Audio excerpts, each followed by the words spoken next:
In this video, we're going to be reviewing the Audient iD14 MKII audio interface. The iD14 currently retails for $299, and in the box, you're going to get the interface, a USB-C cable, and some documentation so you can download the ID Mixer software and the bundled plugins. First, let's take a look at the design. I, for one, am a huge fan of this space gray and black finish because it matches my MacBook Pro, and I think it's gonna blend in to a lot of home studio setups. This device has excellent build quality. Due to its metal construction, it feels very sturdy. It definitely has a bit of weight to it, and none of the knobs have any give to them, so it's the type of gear that's gonna last you for a very long time. Going over the specs and features, looking top down, you'll find both of your input channels, each with their own independent gain knob and a 48-volt switch for condenser microphones. In the middle, you have your LED indicators for your gain and volume levels, and on the right you'll find a rotary knob which can control your output levels as well as your plugins in your recording software when using the scroll control feature. Below it you'll find 3 buttons, your monitor selector, an ID button which you can configure to do different shortcuts by using the ID Mixer software, and your headphone selectors. On the front it has dual headphone outputs, which is great especially if you plan to have a guest over at your studio. It also includes a JFET input for your guitar and bass. On the back, it gives you 2 XLR and line level inputs, which will allow you to record multiple audio sources at once. You can also connect up to 2 pairs of studio monitors, and it includes an optical input, which will allow you to expand the number of channels on this interface. This is a great feature because right now you may just be recording yourself, but if later on you want to mic an entire drum kit or record a full band, you can easily do so by purchasing an 8-channel rack, and that will give you a total of 10 channels to work with. Something else worth mentioning is that the USB-C connection does bus power this interface, so you won't need a power supply. The iD14 also comes included with Audient's ID Mixer software, which you can download from their official website. On the left, you'll find both of your microphone inputs as well as all of your output channels. It also gives you the ability for audio loopback, which is very useful if you're planning to do any sort of live streaming or screen sharing. It also gives you the ability to create custom headphone mixes in case you have a guest over at your studio. And at the bottom, you can assign the ID button to perform different shortcuts. But with so many options to choose from, what makes Audient interfaces special? The simple answer is their console-style preamps, which are based out of Audient's ASP8024 console desk, which is very expensive. So it's really nice to know that you're getting that type of sound quality even at a lower price point. And of course, they have world-class converters which are going to help to elevate your audio productions. But moving on, let's do some audio tests so you can hear the built-in preamps on this interface.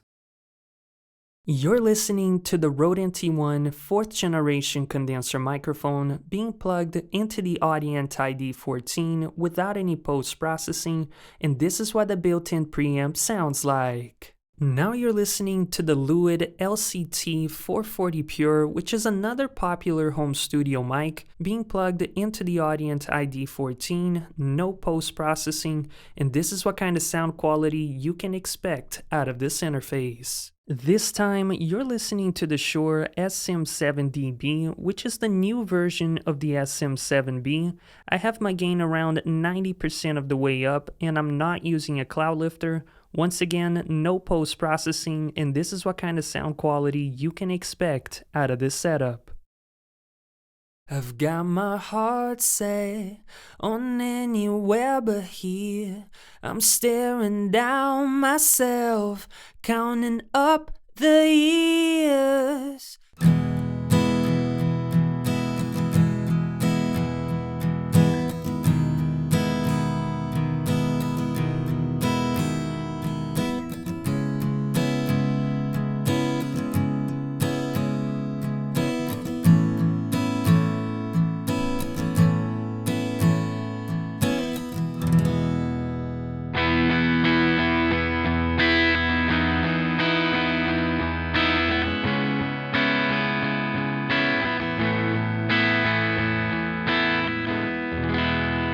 So what are my overall thoughts and who would I recommend this interface to? Before I share them with you, if you enjoy reviews like this one, then don't forget to leave a like and subscribe to the channel. Starting with the pros is the sound. For many years, I've been hearing a lot of praise from Grammy Award-winning producers, professional voice actors, and even other content creators just raving about these preamps, and after testing them out for myself, I definitely agree. The built-in preamps on the ID14 sounded extremely clean, and they definitely add a bit of that analog flavor to the sound, which I find very pleasing, and I was able to get great results recording spoken word, singing vocals, acoustic, and even electric guitar. Another pro is the build quality. I've tested quite a few interfaces here on the channel, and the ID14 has perhaps one of the best builds that I've seen. Due to its metal construction, it feels very sturdy, and it's just built like a tank, so I'm sure it's gonna last you for many years. The third pro is expandability. Due to its optical input, it's going to allow you to expand the number of channels of this interface, so it's the type of device that's going to grow with you as you grow in your career, and it's not one of those pieces of gear that you're going to buy today and then a year from now have to replace. To me, that's very important because I much rather make a one-time payment as an investment and own it for many years. But now let's talk about the cons. This interface does not come included with a smart gain control or an auto setup feature, which nowadays is becoming more and more common even with entry-level interfaces, including Audient Evo series. To me, it doesn't make sense that we're paying more money and we don't get that feature. So hopefully with a newer generation, I truly hope that they include it. Another con is that the built-in preamps can only provide up to 56 decibels of gain, which is enough to power an SM7B even without a cloud lifter, and you can add an additional 10 decibels of gain by using the software. But again, once you compare it to other entry-level interfaces, some of them are getting up to 65 or even 72 decibels of gain, so hopefully Audient can improve that in the future. But by far, the biggest con, in my humble opinion, has nothing to do with the interface itself and everything to do with the ID Mixer software. In this channel, I've tested quite a few interfaces that come included with their own softwares, including Universal Audio's console app and especially Lewitt's Control Center, and unfortunately the ID Mixer just pales in comparison when it comes to ease of use. I'm not gonna lie, I did have a bit of a struggle getting started, and technically you don't need to use the software, but if you plan on using audio loopback or you want to create custom headphone mixes, I highly encourage you to take at least 20 minutes out of your day and go to Audient's official YouTube channel or their website and watch the tutorial so you can learn it inside out and get the most out of this interface. Also, the ID Mixer software does not come included with any DSP powered plugins, which means no EQ, no compression, no denoising, or any other effects. You're pretty much gonna have to record everything dry and then add all of the effects in post-production, which is not a deal breaker for some people. However, if you were planning to streamline your workflow and actually print with effects, unfortunately, it does not offer that option. But overall, I think the Audient ID14 is an incredible sounding interface with really clean analog preamps, excellent build quality, and even expandability. So I would definitely recommend it for musicians, content creators, podcasters, and voice actors. If you want to buy this interface, the link is down in the description below. But if you want to compare it to the Lewitt Connect 6, which is in the same price category, then make sure to click on this video.